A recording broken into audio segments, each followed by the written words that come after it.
गया प्रेपोजिशन में। लाफ का मतलब होता है हंसना। जब कोई व्यक्ति हमको हंसने के लिए बोलता है, इसका मतलब वो पॉजिटिव सेंस है। और पॉजिटिव सेंस में जब हमको हंसने के लिए बोला गया तो आपने प्रेपोजिशन विद का यूज करना है। जैसे प्लीज लाफ, कृपया करके हंसें, डैश अदर्स, दूसरों के साथ हंसें। अब हंसने की बात है तो बोली गई है, पॉजिटिव सेंस है, तो यहाँ लगे जाएगा विद। ठीक है।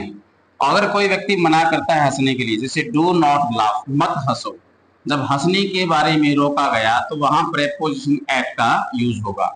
जब हंसने की बात आई है तो वहां प्रेपोजिशन विद का यूज होता है।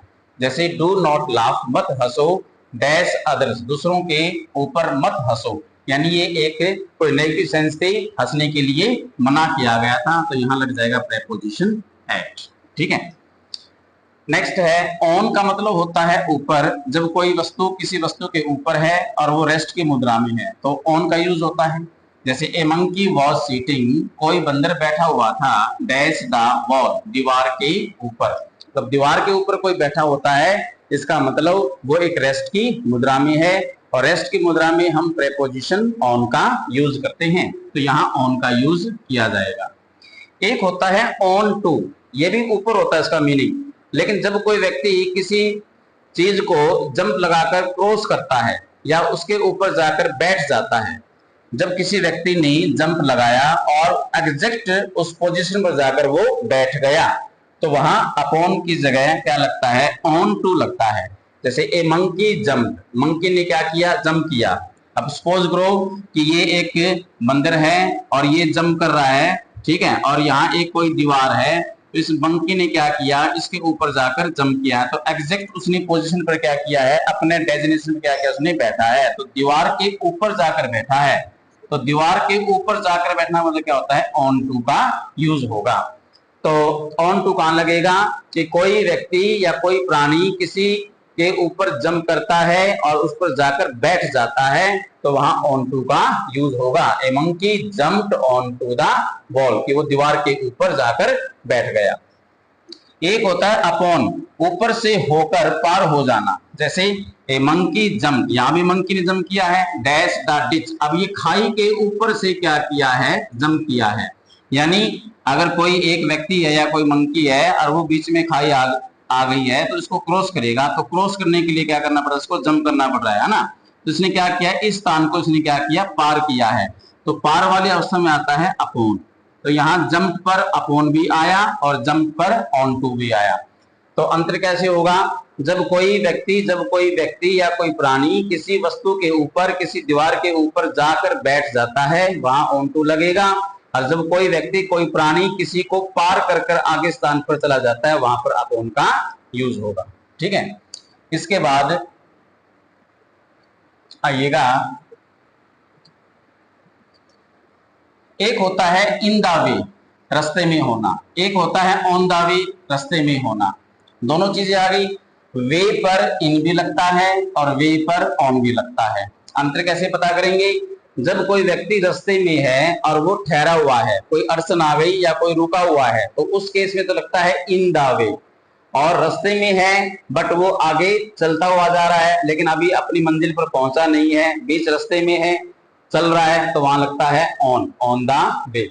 जैसे I am dash the way, मैं रास्ते में हूं, बिकॉज ऑफ ट्रैफिक, यानी ट्रैफिक के कारण वो रास्ते पर है। इसका मतलब वो यहाँ पर वो ठहरा हुआ है, कोई न कोई ऐसी अड़चन आ गई, कोई बाधा आ गई और वो रुका हुआ है। बाधा वाले केस में, रुके हुए केस में हम यहाँ क्या लगाते हैं, इन, तो यहाँ आएगा इन द वे, यानी वो रास्ते में फंसा हुआ है। ऑन द वे कब आता है, जब वो चलता हुआ जा रहा है और अभी तक पहुंचा नहीं है, रास्ते में है। जैसे आई एम डैश द वे, कि मैं रास्ते में हूं, यहाँ कोई भी जो ना ऑब्स्टेकल, कोई भी बार या कोई बाधा नहीं आई, तो यहाँ क्या लग जाएगा, ऑन लग जाएगा। तो इन द वे मीन्स होता है कि वो रास्ते में है और वो फंसा हुआ है। ऑन द वे का मतलब क्या होता है कि रास्ते में है और वो अभी आगे मूव कर रहा है। नेक्स्ट है, एक होता है इन द कॉर्नर, यानी कॉर्नर पर एक इन लगती है और कॉर्नर पर एट भी लगता है। अंतर कैसे होगा, अगर वो कॉर्नर किसी रूम का है या किसी हॉल का है तो आपने इन का यूज करना है। अगर वो कॉर्नर किसी स्ट्रीट का है या किसी रोड का है तो क्या लगाना है, एट लगाना है। For example there is an almirah, कि यहाँ कोई अलमीरा है, dash the corner of the room, कमरे के कोने में अलमारी रखी हुई है। तो अब अलमारी की जो पोजीशन है वो कमरे के कोने में है ना, तो रूम का जो कोना आया है वहां तो क्या लग जाएगा, इन द कॉर्नर। ठीक ऐसे ही there is a tea stall, कोई चाय का स्टॉल है, dash the corner of the road, अब ये रोड के कोने पर है ना। अब रोड हो या स्ट्रीट हो वो आउटडोर होता है, जहां उसकी छत नहीं होती। जब कोई वस्तु, जब कोई दुकान या जब कोई शॉप किसी सड़क या किसी स्ट्रीट के कोने पर आएगी तो वहां प्रेपोजिशन एट का यूज करेंगे। अब यहाँ टी का जो स्टॉल है वो रोड के कोने पर है, अब यहाँ कॉर्नर किसका आ गया भाई, रोड का आ गया, तो यहाँ क्या लग जाएगा, एट लग जाएगा। ठीक है, एक होता है ऑन द ट्रेन या ऑन द बस, और एक होता है इन द कार और इन ऑटो। अब देखिएगा ट्रेन और बस ये दो तीन ऐसे ट्रांसपोर्ट के हमारी मीन्स हैं कि जहां व्यक्ति खड़े होकर भी आ जा सकता है, यानी ट्रेन में या बस में या मेट्रो में हम खड़े होकर सफर कर सकते हैं, तो वहां लगेगा प्रेपोजिशन ऑन। ठीक है, और कार है या ऑटो है हम यहाँ केवल बैठ सकते हैं, तो बैठने की मुद्रा में ही वहां पर इनका यूज होगा। जैसे I am dash the train, कि मैं ट्रेन में हूं या मेट्रो में हूं या फिर बस में हूं, तो यहाँ एक व्यक्ति अपनी पोजीशन बता रहा है कि वो ट्रेन में है, तो यहाँ पर ट्रेन का मतलब क्या है कि वो व्यक्ति खड़ा होकर आ जा सकता है, मेट्रो में भी खड़ा होकर आ जा सकता है, तो इस केस में हम क्या लगाएंगे, प्रेपोजिशन ऑन लगाएंगे, ऑन द मेट्रो।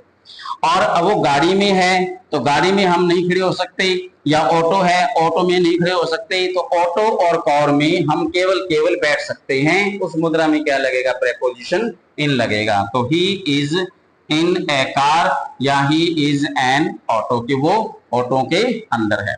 लेकिन जब यहाँ पर यात्रा का जिक्र किया जाए, ट्रेवल की बात आ जाती है ना, ट्रेवल वाले केस में तो वहां मैंने पहले लास्ट सेशन में बाय का यूज बताया था, जैसे ही केम बाय ट्रेन, कि वह ट्रेन से आया, तो यहाँ उसकी यात्रा का जिक्र है भाई। ठीक है, लेकिन यहाँ ट्रेन में या मेट्रो में वो केवल एक बैठा हुआ है, उसकी जो पोजीशन है वो एक रेस्ट की मुद्रा में है, तो वहां तो आएगा ऑन द ट्रेन। जब यात्रा में है, आ रहा है जा रहा है, तो क्या लगता है फिर, बाय ट्रेन। एक एज का मतलब होता है आयु या उम्र, और एक एज का मतलब होता है युग। अब दोनों की स्पेलिंग सेम है, अगर एज किसी आयु को शो करता है, उम्र को शो करता है, तो वहां पर प्रेपोजिशन एट का यूज होगा। अगर वो एज किसी युग को शो करता है तो वहां प्रेपोजिशन इनका यूज होगा, क्योंकि उम्र छोटी होती है, छोटी में प्रेपोजिशन हमेशा एट आता है। क्या आता है, एट आता है। अगर वो युग को शो करता है तो युग बड़ा होता है, युग बड़ा होता है तो उसमें क्या लगाया जाता है, इन लगाया जाता है, और आयु छोटी होती है युग की तुलना में, तो वहां एट का यूज होता है। जैसे डैश द एज ऑफ 25, 25 साल की उम्र में, तो यहाँ एज किसको शो करता है भाई, उम्र को शो करता है। युवराज गॉट ए जॉब, युवराज को क्या मिली, नौकरी मिल गई, तो यहाँ युवराज की एक एज बताई गई है, उम्र बताई गई है, तो उम्र में आता है तो यहाँ पर क्या लगेगा, एट का यूज होगा। नेक्स्ट में क्या है, द मॉडर्न एज, आज के युग में, वी आर वेरी बिजी, हम बहुत ही क्या है, व्यस्त है। अब आज का युग का मतलब एक उम्र को शो नहीं करता, ये एक आधुनिक युग को शो करता है। इस एज का मीनिंग यहाँ पर क्या बन गया, युग बन गया, और युग बड़ा होता है, और बड़ी जगहों पर या बड़ी स्थिति में हम प्रेपोजिशन क्या लगाते हैं, इन लगाते हैं। तो यहाँ बन गया in the modern age we are very busy, और यहाँ बन गया at the age of 25 Yuvraj got a job.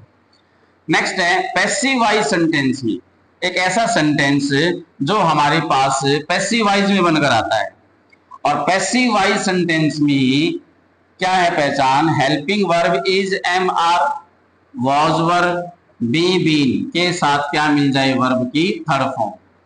तो नोट करना, in case of passive voice sentence we use different preposition along with these verbs। जैसे नॉन और married हैं, ये पैसिव वॉइस में अगर V3 बनकर आती हैं, is am are was were be been के बाद ये V3 नॉन या मैरिड बनकर आएगा, तो पैसिव वॉइस में इन वर्ब के साथ टू का यूज करेंगे। ठीक है, कंटेन्ड, इंटरेस्टेड और ग्रोन, इन 3 वर्ब पर प्रेपोजिशन हम इनका यूज करेंगे। जैसे आई एम नॉन, ठीक है, आई एम नॉन। अब यहाँ एम के बाद नॉन कौन सी वर्ब आ गई? वर्ब की थर्ड फॉर्म आ गई। ये केस गया पैसिव वॉइस में, और पैसिव वॉइस केस में नॉन पर क्या लगेगा? टू लगेगा। I am known to you. ऐसे ही सीता वाज मैरिड, सीता का विवाह हुआ, डैश रामा, राम से विवाह हुआ था।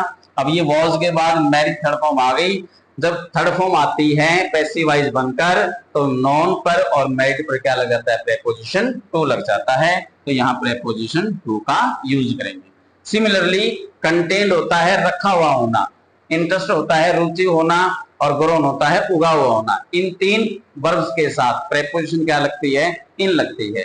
जैसे मिल्क वॉज कंटेन, दूध रखा हुआ था, डैश दिस जग, इस जग के अंदर, अंदर को क्या बोलते हैं? इन। तो यहाँ क्या लग जाएगा? अब इन बन जाएगा।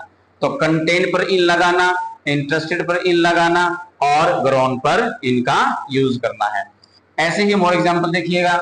जैसे सरप्राइज का मतलब होता है हैरान होना, ठीक है। वेक्स का मतलब होता है परेशान करना, किसी को तंग करना, और अफॉन्डेड का मतलब होता है किसी को ठेस पहुंचाना, किसी को दुख पहुंचाना। तो पैसिव वॉइस केस में इन वर्ब के साथ, पैसिव वॉइस केस में इन वर्ब के साथ एट का यूज करना है। जैसे एग्जांपल देखो, first example, I was surprise, मैं हैरान हुआ।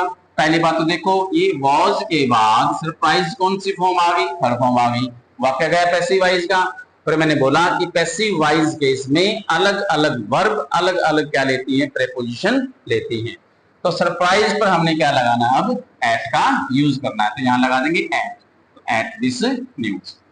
और शी वाज वेक्स्ड, कहता कि उसको काफी क्या हुई? तकलीफ हुई, परेशानी हुई, डैश यूर बिहेवियर, आपके व्यवहार पर उसको काफी क्या हुई? तकलीफ हुई, उसको काफी परेशानी हुई। अब यहाँ वैक्स वर्ब आ गई भाई, ये भी क्या लेगा? प्रेपोजिशन एट ले लेगा।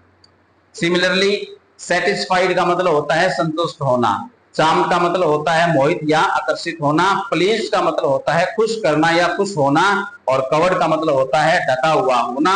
इन सभी वर्ब्स के साथ प्रेपोजिशन विद का यूज करेंगे। फॉर एग्जांपल, जैसे आई वाज सेटिस्फाइड, मैं काफी क्या था? संतुष्ट था, डैश यू, आपसे। अब देखो वॉज के बाद सेटिस्फाइड थर्ड फॉर्म आ गई, ये पैसिव वॉइस में गया, तो सेटिस्फाइड पर आपने प्रेपोजिशन विद का यूज करना है।